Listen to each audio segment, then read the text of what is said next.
Good morning, Trekker fans. So we've had a lovely weekend at Gundry's Farm, north of Bournemouth, to the west of the New Forest, near Three-Legged Cross. First lesson we've learnt. So you look around this field. What do you spot? What are we the only one of? We're pretty much the only camper or motorhome. Which means they've got no grey waste facility for us to drop our grey waste. We have got a hose, fortunately, by the van, which has really been really useful. There's no motorhome point. So we've learnt that. That's our first learning point. Coming from a T6, where we didn't need that. We didn't have a grey waste holding tank. Our water was just in a carrier we'd fill up and take to the van. So we need to learn that we need to find sites that have got motorhome points, so we can dump our grey waste. But there we go, lesson number one. Hey, we've had a great weekend. I thought I would take you around the van and show you where we've put stuff. It's our first attempt at hiding stuff in the van. We're still learning, but I'll show you. So here's Julie. Meet Julie, who's now been admitted to the group. Someone let her in.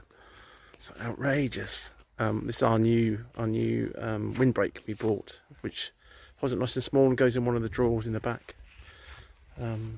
Our chairs from the garden we've decided to bring because they fold up nicely and they fit in the back of the X. And our old camping table.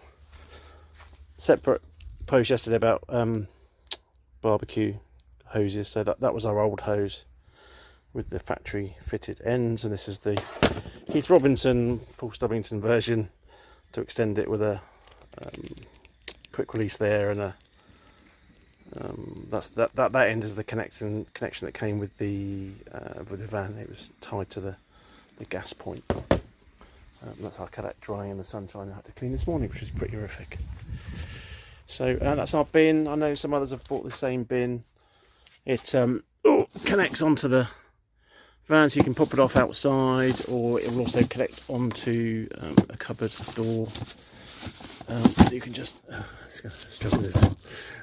so when you're cooking or prepping, you can just pop your stuff in.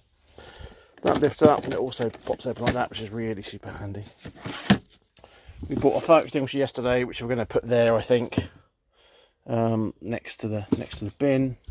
We've got a fire blanket over there in that pouch. I don't know what else to do with these pouches at the moment. We've got our first aid kit in the top one. Fire blankets, so they're easy to get to and just kind of grab and go. Not grab and grow. People asked about the reversing camera. So we got one fitted by the dealer. It actually, I think it's Bluetooth, connects to this unit here, which is actually really good. I was a bit skeptical, but you can just turn it on when you go in reverse. There's a nice big screen. You don't have to look down at the radio. So that works quite well. So I recommend that. I know others have got them connected to the head unit and all sorts of different options, but that one worked quite well. I can't remember how much it was. It got swallowed up in the cost of the entire van. Loads of storage at the top here. There's a secret panel in here. So that will, if you bang that up, there are two bolts here with hooks on. I'm not sure what they're called. But that pops off, and there's then a panel behind, a hole behind here, which there are some cables in. But also a handy place, I think, to store maybe passports or something like that if you're away, because no one's going to think of looking in behind there. Right, storage. So my favourite cupboard, the zipped area, is now our games cupboard. And we've had separate conversations with some of you around games, and we've now bought more games on off the back of it. This is our favourite new game called Scout. It's upside down. And I know others are buying stuff. So that's our games cupboard. I'm pretty excited about somewhere to actually store our games. We've got a TV bracket that's going to go on here. Once we've bought the right TV, we placed an order in our excitement of getting the van on Friday. Oh no, we came to see the van on Wednesday last week. We ordered a TV and it arrived. It wasn't a smart one. It had a DVD player but it wasn't smart, so we've had to send it back. But we've got brackets to go on there once we've got the TV, and we can then get it fitted properly. In here we've got our cups and bits and bobs, cups and glasses.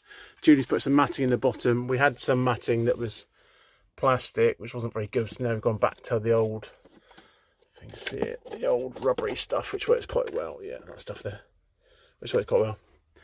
But we'll see when we start travelling home. We haven't driven too far yet with stuff in it. We haven't got the wedges behind here. I know some of you have got wedges. I don't know whether the seat design has changed, but we definitely don't have wedges. These are cushions from the range. Oh, we found our blue toilet chemical. It was in the glove compartment. I put a post on, I think, about the temperature sensor for the external temperature sensor, and our dealer found it. It was in here under that unit there, I think. So yeah, he dug around and found it, and then he had to pop it out through the bottom of the van.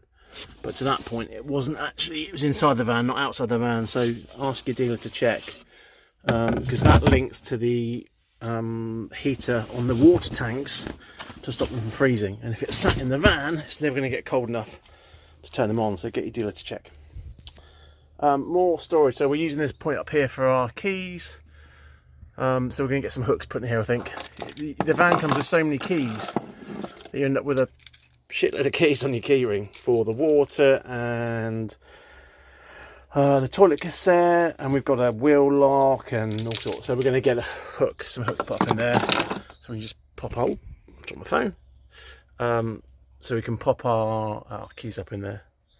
I love this touch unit, it's amazing. And this wipe on, wipe off heater. Anyway, back to storage before I get carried away.